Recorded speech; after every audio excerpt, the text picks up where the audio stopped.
जय हिंद दोस्तों, नमस्कार सभी भाइयों को। साथियों, कैसे हो आप सब? उम्मीद करता हूँ अच्छे होगे, एकदम स्वस्थ होगे और एक कोई भी परेशानी आपको नहीं होगी। ठीक है। वैसे अगर आप लोग हमारे वीडियोस देखते हैं, रिकवरी को सही तरीके से संभाल रहे हैं, कंप्लेंट्स वगैरह कर रहे हैं और प्रायर नोटिस दे रखा है, तो वैसे भी कोई परेशानी आपके ऊपर आनी नहीं चाहिए। ठीक है। आज का जो हमारा टॉपिक है वो मेन इस बात पे होने वाला है कि बहुत ज़्यादा मिथ फैला हुआ है। ठीक है।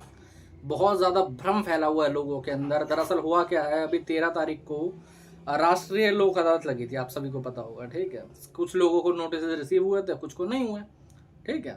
तो जिनको नोटिस रिसीव हुए हैं या फिर जिनको नहीं हुए हैं, उनको जितने भी रिकवरी एजेंट्स हैं वो ये कह के डरा रहे हैं कि भाई साहब, लोक अदालत में आप नहीं आए, आपके खिलाफ वारंट इशू होगा, ये होगा, फलाना होगा, ढिमकाना होगा।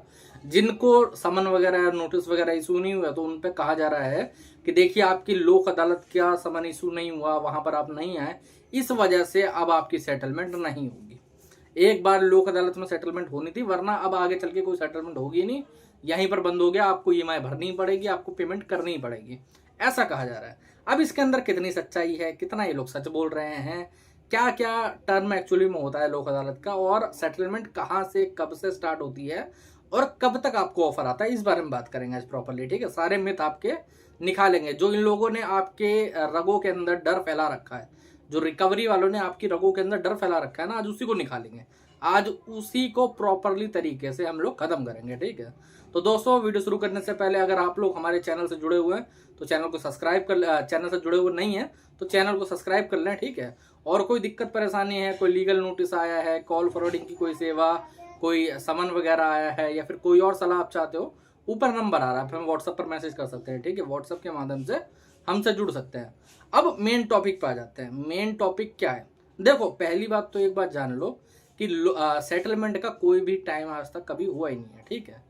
हाँ, राइट ऑफ से पहले सेटलमेंट, सॉरी, एनपीए से पहले सेटलमेंट नहीं होती है, इतना आप लोग जान लो। कई लोग जान तो ये भ्रम फैलाते हैं कि अगर लोन एनपीए नहीं हुआ है तो, सॉरी, लोन एनपीए नहीं हुआ है तो भी सेटलमेंट हो जाएगी। ऐसा बिल्कुल भी नहीं है मेरे भाई। ठीक है। अगर आपको सेटलमेंट करवानी है तो आपका लोन 100% एनपीए होना चाहिए। इतने दिन हो गए, मैंने हजारों केसेस देखे हैं, आज तक सिंगल केस भी ऐसा नहीं आया है जिसके अंदर लोन सेटलमेंट एनपीए होने से पहले हुई हो। अक्सर ये भ्रम जो है वो रिकवरी वालों के द्वारा ही फैलाया जाता है। होता क्या है, वो लोग आपको ये कह के उल्लू बनाते हैं कि भाई साहब, आप एक काम करिए, मैं आपकी सेटलमेंट जो है वो 10 से 20% में एनपीए से पहले ही करवा दूंगा, आपको राइट ऑफ तक का वेट करने की जरूरत नहीं। आप एक काम करिए, आप 2,000 रुपए की पेमेंट कर दीजिए, आप 1,000 रुपए की पेमेंट कर दीजिए, आप 500 रुपए की पेमेंट कर दीजिए।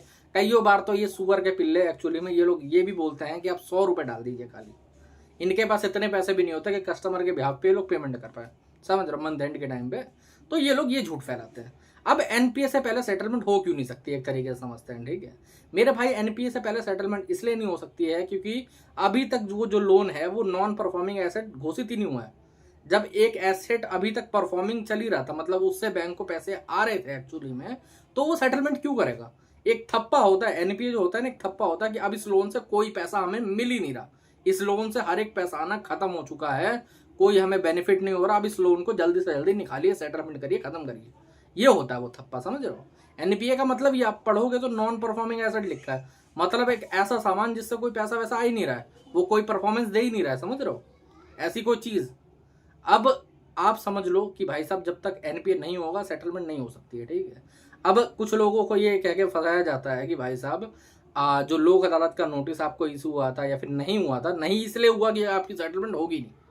कई बार तो जब जिनको लोक अदालत का नोटिस भी नहीं आता ना, तो उनको ये कहा जाता है कि आपको लोक अदालत का नोटिस क्यों नहीं आया, अगर आपकी सेटलमेंट होनी होती तो आपको लोक अदालत का नोटिस आता।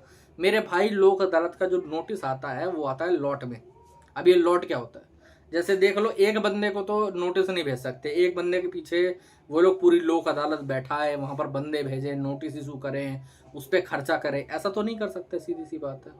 तो इसीलिए वो लोग लॉट बनाते हैं कि ये जो स्टेट है, मान लेते हैं मुंबई है, मुंबई में कम से कम 100 लोग होने चाहिए। ये जैसे एक जगह मुंबई में हम लोग रख लेते हैं, बोरीवली रख लेते हैं हम। ठीक है।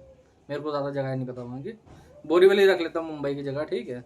तो वहाँ के कम से कम 100 लोग होने चाहिए। जब 100 डिफॉल्टर हो जाएंगे तो ये जो फलाना ढिमकाना तारीख है, मतलब 13 सितंबर को, तब इनको उससे पहले नोटिस भेजा जाएगा, समझे। और क्यों भेजा जाता है? आज के टाइम पे लोक अदालत में कोई भी बेनिफिट नहीं है जाने में। क्यों बताता हूँ। अक्सर कई जगहों पे ऐसा हो रहा है कि वकील वगैरह और बाकी सारे लोग लोक अदालत को बाइकआउट कर रहे हैं। क्यों कर रहे हैं? क्योंकि बेनिफिट नहीं होता वहां पर।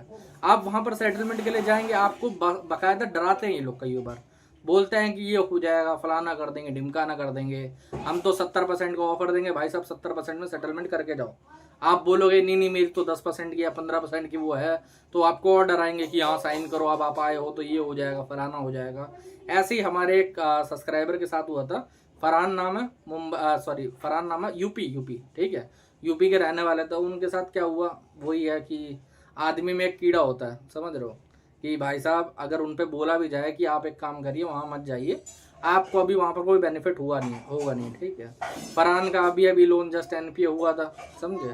और मैं आप लोगों को बता देना चाहता हूँ, राइट ऑफ से पहले तो वैसे भी आपको 20% के अंदर सेटलमेंट कभी नहीं मिलेगी, समझ रहे हो। बहुत कम एक आधा बैंक होगा कि वो प्रोवाइड कर भी सकता है, वो भी स्पेशल ऑफर निकालना पड़ता है उनको, समझ रहे हो, कि सबको दे रहे होंगे तभी तुम्हें दे सकते हैं, समझे।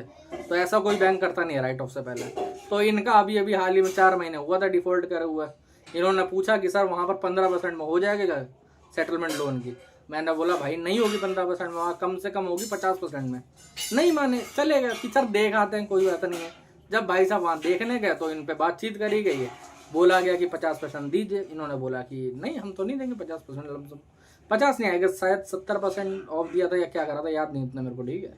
तो इतना परसेंट इन्होंने बोला नहीं भाई मेरा तो 15% का हिसाब किताब है। तो बोले नहीं 15% तो नहीं होगा। जब ये जाने लगे तो नहीं यहाँ साइन करो, 3-4 कोरे कागज ला दिए कि आप यहाँ साइन करो, यहाँ साइन करो, ये साइन करो। मेरे को फ़ोन मिला, मेरे से पूछा गया सर करूँ साइन क्या नहीं करूँ। तो मैंने बोला साइन वाइन करने की जरूरत नहीं, कल को भाई उस पर कोई एग्रीमेंट बना लिया लगने, समझ रहे हो। आप अगर 3 कोरे कागज पर साइन करके आ जाओगे, वो लोग क्या करेंगे, उस पर एग्रीमेंट बना लेंगे दूसरा, समझ रहे हो। या फिर मान लो एफिडेविट बना लिया, आप तो फंस जाओगे बाद में, आपको तो दिक्कत हो जाएगी। इनका काम ही होता है एक्चुअली में कस्टमर को फंसाना। तो मैंने मना करा, मैं कि भाई साइन नहीं करना। तो वहां पर वो लोग बोलने लगे कि नहीं हम जाने ही नहीं देंगे अगर आप साइन नहीं करोगे तो मैंने फिर बात करी अगले बंदे पे, मैंने उसे धमकाया थोड़ा बहुत कि तू कैसे बोल रहा है कस्टमर पे, क्या बात कर रहा है।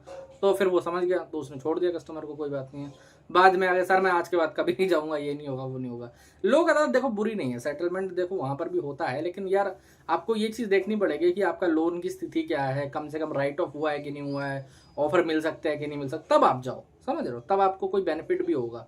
आप ऐसे ही मुंह उठा के चले जा रहे हो। और आजकल जो डराया जा रहा है मेनली सारे रिकवरी वालों के द्वारा कि सेटलमेंट भाई साहब लोक अदालत में ही होती है, या फिर लोक अदालत का अगर नोटिस नहीं आया तो नहीं होगी, ऐसा कुछ भी नहीं है यार। देखो सेटलमेंट का एक पूरा वो रहता है कि एनपीए के बाद आपको 50%, 60%, 70% तक के ऑफर्स आ जाएंगे कि आप एक काम करिए 50% आपका ऑफ कर देते हैं, आप 50% पैसे दे दीजिए।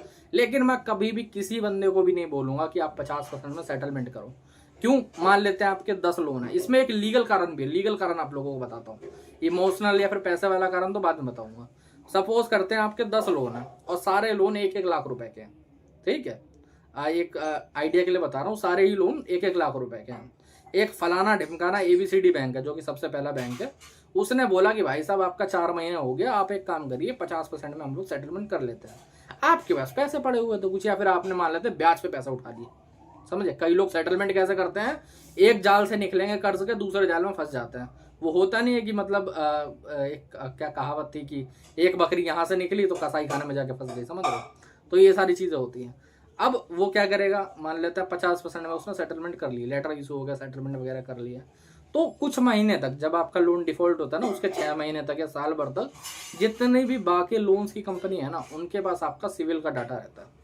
उनको वहां पर शो होता रहता है कि भाई साहब आपने कौन सी सेटलमेंट करी है, कौन सी नहीं करी है, कितने पेमेंट में करी है, ये तक शो हो जाता है वहां पर। आप लोग कई बार बोलते हो ना कि सर मैं 50,000 की पेमेंट करूंगा तो उसको कैसे पता लग जाएगा। मेरे भाई वहां पर बाकायदा शो होता है कि ये सेटलमेंट इतना। सिविल में आप लोग चेक करोगे ना, मैं आप लोगों को बताता हूँ, जब आप सेटलमेंट करोगे आप बाद में ऑफिशियल जो सिविल की वेबसाइट है, कोई आंडू बांडू ऐप नहीं, ठीक है, जो ऑफिशियल सिविल की वेबसाइट है वहां से सिविल रिपोर्ट निकालोगे तो वहां पर लिखा होगा बाकायदा कि ये सेटलमेंट इतने अमाउंट में हुई है, समझे। अब वहां पर शो होता है कि भाई साहब इतने अमाउंट में सेटलमेंट हुई है।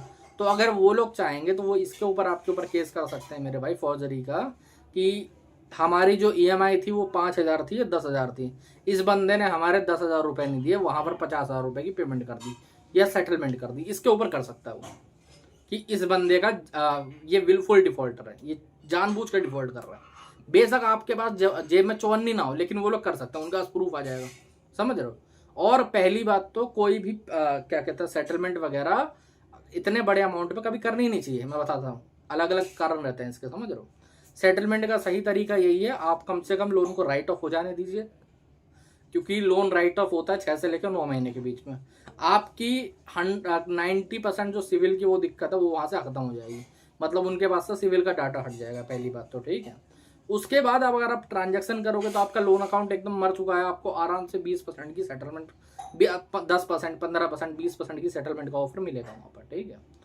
कितने पे मिलेगा, जैसे आप मान सपोज करते हैं आप ABCD बैंक का सेटलमेंट कर रहे हो, जो चीज़ आप पहले 50,000 रुपये में कर रहे थे वही चीज़ आप 20,000 या फिर 15,000 रुपये में होगी। कितने का बेनिफिट होगा आपका कम से कम 30 से लेके 35,000 रुपये का बेनिफिट होगा। अब कई भाई लोग पूछेंगे कि सर ये तो छोटा बेनिफिट है। अगर मान लो तुम्हारा 10 लाख रुपए का लोन है और अगर तुम उस पर कुछ मत बनाओ, मैं कह रहा हूँ 20% ज़्यादा पेमेंट करते हो, तो तुम्हारे 2 लाख रुपए बर्बाद होंगे। और जब आप इतनी प्रॉब्लम में हो, इतनी दिक्कत में हो, इतनी परेशानी में हो, आपका सिविल खराब हो रहा है, आप लीगल बैटल कर रहे हो, आप इनकी रिकवरी रोक रहे हो कंप्लेंट्स करके, आप कहीं और से सर्विसेज ले रहे हो, कॉल संभाल रहे हो, इतनी दिक्कत कर रहे हो, तो आपका वो भी बनता है, क्या कहते हैं ना, कि आप 10 से 15-20% के अंदर ही करो सेटलमेंट, समझ रहे हो। कुछ एक दो लोग होते हैं, लोगों की बातों पे आ जाते हैं, मानते ही नहीं। देखो पता क्या है, लोगों के अंदर डेस्परेशन कैसी है, वो पता है पहले महीने से ही सोच लेते हैं कि भाई मैं अगले महीने या 2 महीने बाद जैसे NPO होगा वैसे सेटलमेंट कर लूंगा।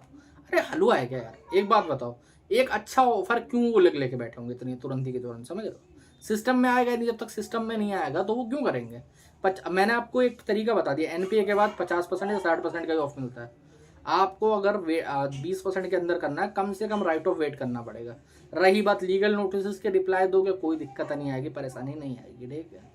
दूसरी बात रही क्या कहते हैं अपना रिकवरी वगैरह की और कॉल्स की, कंप्लेंट करो, कॉल फॉरवर्डिंग लो या फिर कॉल संभालो आराम से, कोई दिक्कत वाली बात नहीं है, समझ रहे हो। कंप्लेंट्स करके सब रुक जाता है। जो लोग बोलते हैं ना कि सर कंप्लेंट करने पे भी नहीं रुक रहा, मेरे भाई आपने 100% कोई ना कोई गलती करी है, मैं लिखित में दे सकता हूँ और बताओ, आपने कोई गलती करी है जिसके चक्कर में आपकी रिकवरी रुक नहीं पाई है अभी तक। आप हमसे सीखो, हमसे जुड़ो, हम करवा देंगे आपका काम, कोई दिक्कत वाली बात नहीं है, समझे। और केसेस की बात रही मेरे भाई, केसेस 100 में से 1-2 बंदों पे होते हैं। आपकी बुरी किस्मत इतनी भी बुरी नहीं है, समझ रहे, तो डरने घबराने वाली बात नहीं है, ओके। आप लोग बस इनका जो ये लोग कूड़ा आपके दिमाग में भर रहे हैं ना, आपके घर में कोई आके अगर कूड़ा डालेगा ना तो आप लोग उसे डालने नहीं दोगे, उसे 4 गाली देके भगा दोगे कि साले भाग यहाँ से। बट आपके दिमाग में जितने रिकवरी वाले कूड़ा डालते हैं एक्चुअली में, वो इसी चक्कर में डाल पा रहे हैं क्योंकि आप डालने दे रहे हो उन्हें। आप उन्हें कुछ बोल नहीं रहे हो, आप उन्हें कुछ सुना नहीं रहे हो, आप उनको कोई प्रॉब्लम एक्चुअली में दे नहीं रहे हो, समझ रहे हो। आप उन्हें सुनाओ, 4 गाली दो, अपने आप ही लोग भागेंगे साले, कोई दिक्कत नहीं है। जब मैं एक चीज़ और बोलता हूँ, मैं समझ, जब कॉल्स पे आप लोगों को समझ में ना आया ना कि इन रिकवरी वालों को बोलना क्या है, फिर इनको बात कैसे काटनी है, आप साले को गाली दें लोगों, कोई नहीं कॉल पे, और बोलो 4 गाली सुना दो कि तुझे क्या ज़्यादा पता है। 2 गाली वो देगा, 4 तुम दो, 5 देगा, 10 तुम दो, कोई दिक्कत वाली बात नहीं है। अपने आप को ट्रेन कर लोगे, उसके बाद ये लोग आपका कुछ भी नहीं कर सकते हैं। कई लोग बोलते हैं कि सर कंप्लेंट करूंगा तो मैंने भी तो गाली दी। अरे आपका घंटा कुछ नहीं होगा, आप अगर उसे 10 मिनट लगातार भी गाली दोगे ना और वो तू तड़क कर लेगा तो उसकी गलती मानी जाएगी। क्यों? क्योंकि कस्टमर इज अ किंग मेरे भाई। जो कहा जाता है ना कि कस्टमर इज अ किंग, वो एक्चुअली में है customer is a king. Default करा है उसके बाद भी बेचारा किंग है, उसको सम्मान का अधिकार है, इनको नहीं है। तो आप लोग अपनी बातों पर टिके रहें, समझ रहे हो। आज का वीडियो बनाने का यही पर्पस था, इन लोगों की जो भ्रम है उसके अंदर ना फंसे और अपने दिमाग से काम ले, समझ रहे हो। तो दोस्तों आज का वीडियो अच्छा लगा हो, चैनल को सब्सक्राइब करना, वीडियो को लाइक करना, और अगर हमसे जुड़ना चाहते हो ऊपर नंबर आ रहा है, व्हाट्सएप पर मैसेज कर सकते हो, ठीक है। जय हिंद।